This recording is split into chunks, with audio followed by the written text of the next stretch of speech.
50 টাকা পুরস্কার।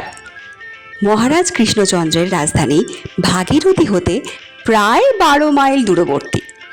মহারাজ বছরের মধ্যে প্রায় অনেক সময় এসে নবদ্বীপে গঙ্গা তীরে বাস করতেন।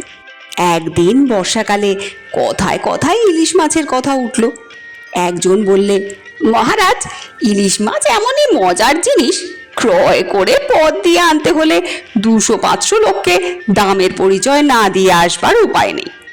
কারো হাতে ইলিশ মাছ দেখলেই বুড়ি ছুড়ি ভদ্র অভদ্র সেই মাছের মূল্য জিজ্ঞাসা করবে। ইলিশ মাছ কিনে নিয়ে আসা এক কর্মভোগ। এই কথা শুনে মহারাজ কৃষ্ণচন্দ্র গোপালকে বললেন, আচ্ছা গোপাল, তুমি প্রকাশ্য পথ দিয়ে ইলিশ মাছ নিয়ে আসবে, কেউ যেন তোমাকে মাছের দর জিজ্ঞাসা না করে। এমন ভাবে তুমি মাছ নিয়ে এখানে হাজির হতে পারলে আমি তোমাকে 50 টাকা পারিতোষিক দেব। গোপাল বললে, মহারাজ, একটা ইলিশ মাছ কিনে দিনের বেলা হাতে করে পথের দুধারে লোককে দেখিয়ে আপনার কাছে নিয়ে হাজির হব, তবুও আমাকে মাছের দর বা ওজন সম্বন্ধে কেউ কোনো কথা জিজ্ঞাসা করবে না। এ আর আশ্চর্য কথা কি? কারো সাধ্য নেই যে আমাকে কেউ একটা কথা জিজ্ঞাসা করে। সভাস্থ সকলে বললেন, গোপাল, এতদিন পরে তুমি মহারাজের কাছে ঠকবে, ইলিশ মাছের পরিচয় পথের মধ্যে দিতেই হবে। গোপাল উচ্চ কণ্ঠে তখন বললে, কেউ আমাকে জিজ্ঞাসা করবে না, আমার সঙ্গে লোক দিন, আমি মাছ আনতে যাব।